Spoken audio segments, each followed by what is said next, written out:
El tema que nos toca ver ahora es diagnóstico de hipertensión arterial en atención primaria. Lo vamos a dividir en la definición de hipertensión para los diferentes consensos y guías, el registro de la presión arterial en consultorio y el registro de la presión arterial fuera del mismo, ya sea en el monitoreo domiciliario de la presión arterial o el monitoreo ambulatorio de la presión arterial de 24 horas. Está demostrado que la presión arterial se relaciona en forma positiva, lineal y continua con la enfermedad cardiovascular futura, como accidente cerebrovascular, infarto de miocardio o insuficiencia cardíaca. En la población hipertensa existe una significativa disminución del riesgo cardiovascular con el tratamiento antihipertensivo cuando se logran cifras tensionales inferiores a 140 milímetros de mercurio de presión sistólica y a 90 milímetros de mercurio de presión arterial diastólica, por lo cual se diagnostica hipertensión arterial cuando la presión arterial es superior o igual a estas cifras. Sin embargo, el riesgo de enfermedad cardiovascular continúa disminuyendo con valores inferiores a estas cifras, por lo cual también se consideran términos de presión arterial óptima, normal o limítrofe. Es similar la definición de hipertensión arterial tanto en guías europeas como en el Consenso Argentino de Hipertensión Arterial que está publicado en el 2013, dividiendo hipertensión arterial por presiones por arriba de 140 y o 90 y normales por abajo de estos valores. Se dividió en niveles, en 3 niveles de hipertensión arterial, de acuerdo a los valores de presión arterial sistólica y diastólica, y también se dejó un apartado a la presión sistólica aislada cuando los valores de presión arterial sistólica son por arriba de 140 y lo de presión arterial diastólica por debajo de 90 milímetros de mercurio, y teniendo esos 3 niveles de normalidad también, el limítrofe, el normal y el óptimo. Y esto es importante, que esto es sin tomar drogas antihipertensivas, sin enfermedad aguda, y cuando las presiones sistólicas y diastólicas califican en categorías diferentes, se debe elegir siempre a la más alta. Por ejemplo, si tenemos 142 de sistólica y 106 de diastólica, el nivel de presión en este caso sería por diastólica, que sería nivel 2, siempre la más alta, y teniendo en cuenta que es un promedio de 2 o más lecturas obtenidas en 2 o más visitas luego del examen inicial. Esto es realmente muy importante. Antes se denominaba también hipertensión leve, moderada y severa, pero en realidad cayó en desuso el término de estos valores de la hipertensión leve, porque en realidad se subestimaba de esta manera el valor de presión arterial. Y teniendo en cuenta que la hipertensión nivel 1 es la más prevalente y con mayor incidencia de eventos cardiovasculares, por lo cual la clasificación en niveles nos pareció siempre mucho más apropiada. Las guías de la Sociedad Americana e Internacional de Hipertensión tienen el mismo nivel de corte, también 140-90, pero ponen 2 niveles de presión a los pacientes que están por arriba de ellos, el nivel 1 y el nivel 2. Y por debajo de acá ponen el nombre de prehipertensión, que lo impulsan a nivel del Joint National séptimo, y en realidad lo que quieren impulsar esto es la indicación de cambios del estilo de vida. Sabemos, como dijimos antes, la línea que hay en incremento de valor de presión y riesgo cardiovascular. Fíjense en este metaanálisis sobre 61 pacientes, casi 1 millón de pacientes, donde a medida que aumentan 20 milímetros la sistólica y 10 milímetros la diastólica, fíjense en cómo aumenta el riesgo de enfermedad y de riesgo de muerte cardiovascular. Esto, de acá sale el corte, en realidad, de los valores de 120-80 de valores de presión arterial óptimos. Por lo tanto, para el diagnóstico de hipertensión arterial tenemos la presión de consultorio, que son las medidas realizadas en el consultorio, y las medidas fuera de él para confirmarlo y descartar fundamentalmente la hipertensión de guardapolvo blanco y la hipertensión oculta, que es el monitoreo ambulatorio de presión arterial, que es el más conocido y el que se emplea de hace muchos años, y el más nuevo, que es el monitoreo domiciliario de presión arterial. En realidad, la presión de consultorio sigue siendo el patrón de referencia hasta el presente para el diagnóstico y la toma de decisiones terapéuticas. Pero los errores en la medición por el operador, la técnica o el equipo utilizado conducen a una estimación incorrecta del valor de la presión arterial y de su variabilidad. La presión arterial es un parámetro variable influenciado por múltiples factores, por lo cual es necesario realizar registros sucesivos, siendo el promedio de los mismos el valor aproximado de la presión arterial del periodo de tiempo de la evaluación. El empleo cotidiano de la técnica estandarizada de registro de la presión arterial de consultorio es un requisito indispensable para optimizar el diagnóstico de hipertensión arterial. Tengan ustedes en cuenta que esta es la puerta de entrada, es el patrón por el cual uno va a poner el mote a un paciente si es hipertenso o no. Y si uno tiene otras situaciones, si uno tiene la posibilidad de poder poner un monitoreo de presión arterial o un mapa, se abre otros caminos distintos para confirmar o no este valor. La presión de consultorio, por lo tanto, sigue siendo la puerta de entrada al diagnóstico de hipertensión y una herramienta indispensable para el manejo de la misma. Para la medición de la presión en consultorio se puede utilizar tensiómetros automáticos validados, que es la opción más confiable y de aceptación creciente, y los tensiómetros de mercurio, que antes eran el patrón oro de la medida de consultorio, están prohibidos casi en todos los países. En el país en el cual yo vivo, que es Argentina, está prohibido por una resolución ministerial 274 del 2010, pero que se hizo efectivo acá en el 2014. Y otro de las variantes son los tensiómetros aneroides calibrados. Y teniendo en cuenta recomendaciones generales y la técnica de la medición de la presión arterial. En otro video que vamos a adjuntar, vamos a mostrar cuál es la técnica correcta de la medición de la presión arterial, por lo tanto no nos vamos a detener acá mucho tiempo, salvo mostrar los tensiómetros prohibidos, los que hay que calibrarlos y los que hay que buscar la validación de los mismos.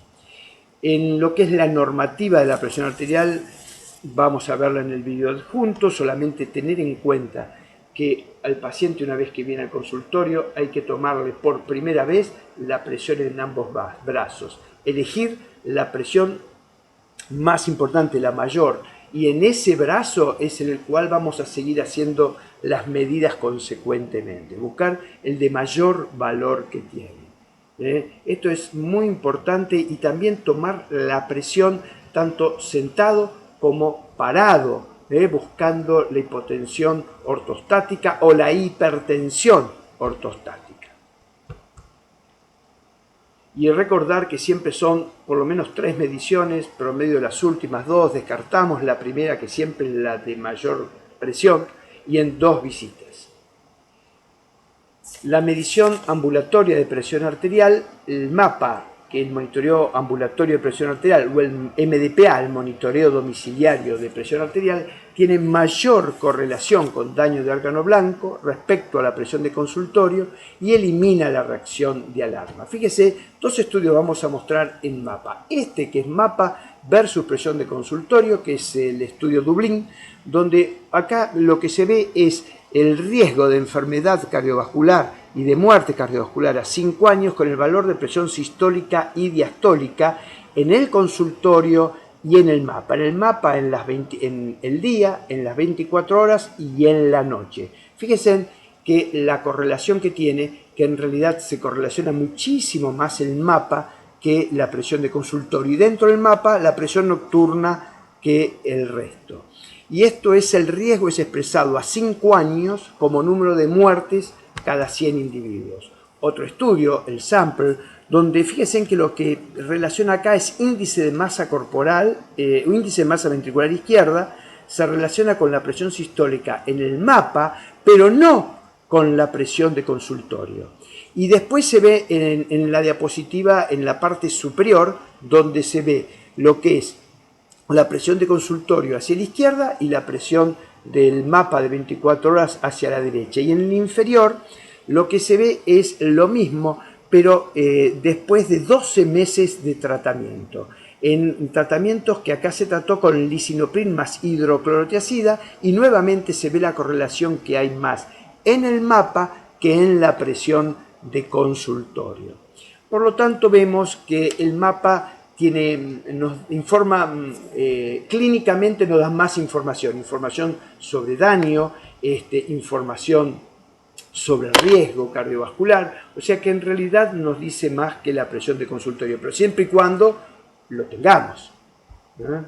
Y también con el mapa o con la presión del monitoreo domiciliario de la presión arterial, podemos ver estas 4 entidades que está dado por presión arterial normal, presión arterial elevada, cuando tiene el consultorio el mapa elevado, la otra el mapa, el normal es mapa y consultorio es normal, y la presión de guardapolvo blanco, que tiene presión de consultorio elevada y monitoreo domiciliario o monitoreo ambulatorio normal, y la presión oculta, que es cuando tiene presión arterial normal en el consultorio y presión elevada fuera del mismo.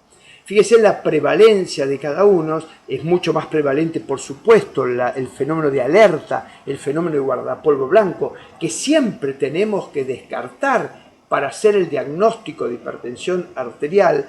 Creo que esto tiene que quedar muy claro, porque hay muchos pacientes con hipertensión de guardapolvo blanco que están tratados.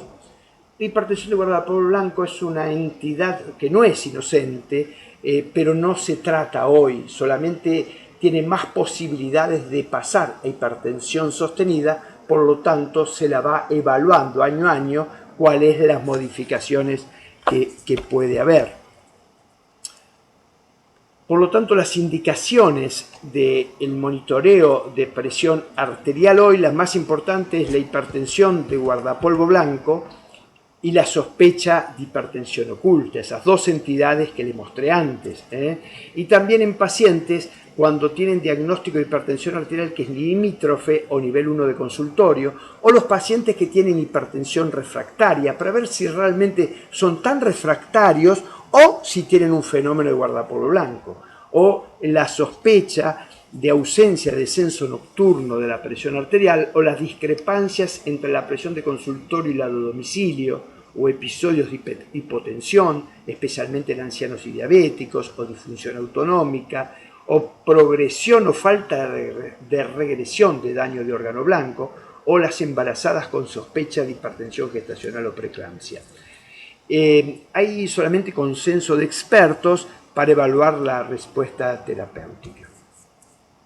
Los parámetros que se evalúan en el mapa son los promedios de 24 horas, y promedio de 24 horas es anormal cuando es por arriba de 130-80, eso es hipertensión arterial.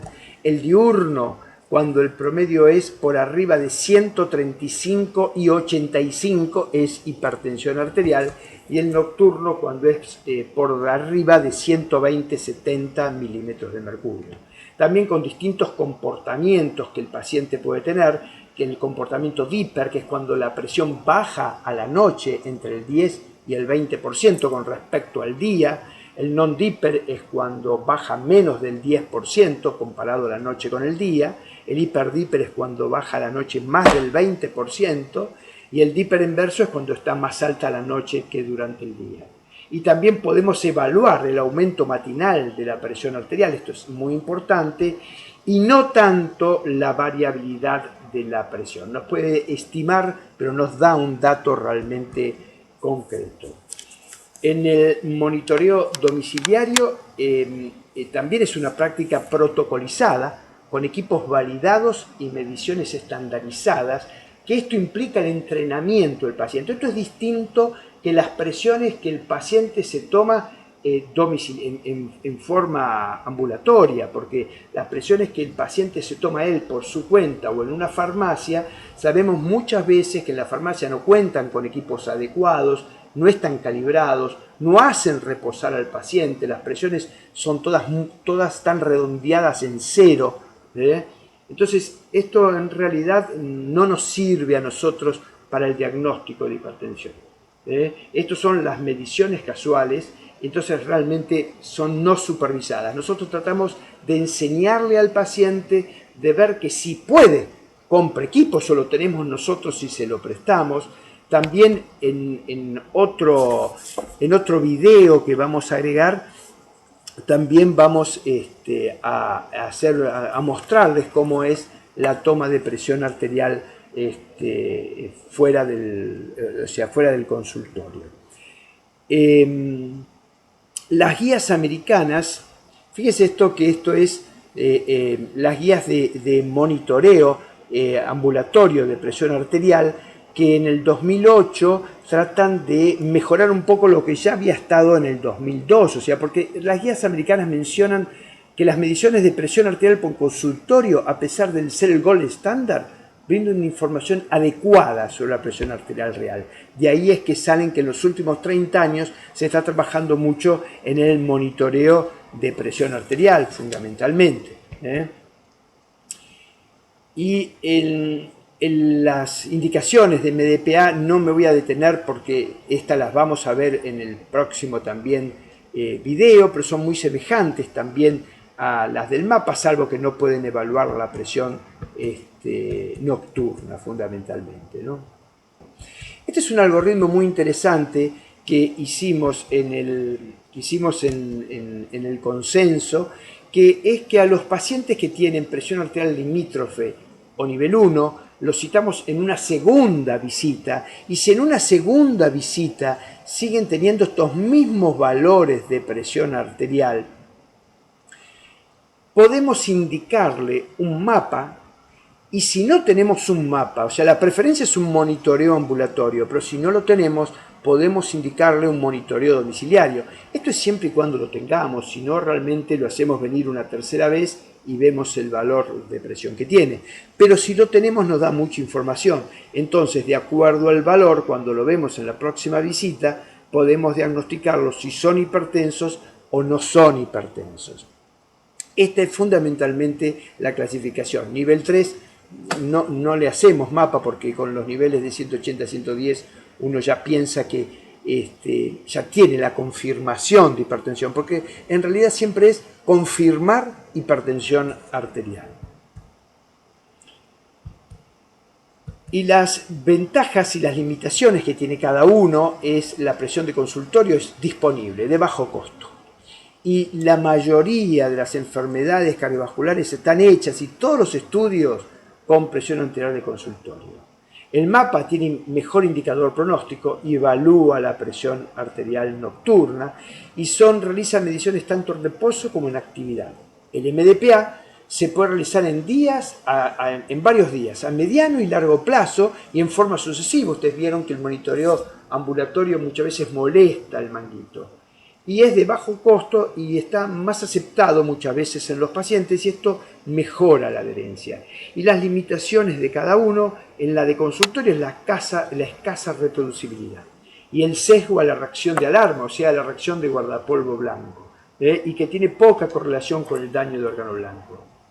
El mapa, el costo es más elevado, si bien está bajando, y no es tan bueno en aceptación al paciente por la molestia de que le tomen casi 70-80 veces la presión en todo el día. El mapa, el MDPA, como dijimos, la contra más grande es que no puede evaluar la presión nocturna y solo realiza mediciones en reposo en posición sentado. Las conclusiones entonces, la clasificación en grados o niveles de hipertensión arterial es diferente para las distintas guías y consensos. Cada una tiene sus ventajas y desventajas. Fundamentalmente definen las dos por igual que es hipertensión. El resto es cómo maneja cada una los niveles para arriba o para abajo. Y la presión de consultorio sigue siendo el patrón de referencia para el diagnóstico de hipertensión. Sin embargo, es esencial emplear en forma cotidiana las normativas para su registro y esto es muy importante. La indicación primordial de la medición de la presión fuera del consultorio es el diagnóstico de hipertensión de guardapolvo blanco, también el de hipertensión oculta, pero esto es lo más prevalente. Sin embargo, cuando existe disponibilidad de estos equipos, las indicaciones se amplían como las vimos anteriormente. Bueno, muchísimas gracias por la atención, espero que esto les sirva. Gracias.